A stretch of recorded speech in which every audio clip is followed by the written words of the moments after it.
వెలుగులో నడుచుట ప్రేక్షకులకి శుభములు.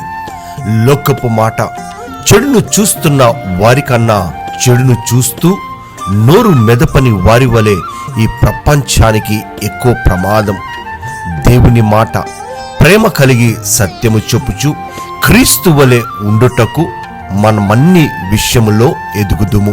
ఎఫెసీయులు రాసిన పత్రిక 4:15. చిన్న ప్రార్థన.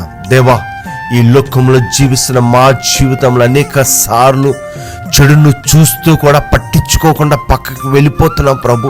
అది ఎంత భయంకరమైనదో, ఎంత ప్రమాదకరమైనదో నీ లేఖన భాగాలు సెలవిస్తున్న క్రీస్తు వలె ఉండుటకు మమ్మల్ని మేమునైనా సిద్ధపరచుకునే వారు ఉండడానికి కృప చూపించమని అడుచు యేసు నామమున వేడుకుంటున్నాము తండ్రి, ఆమేన్.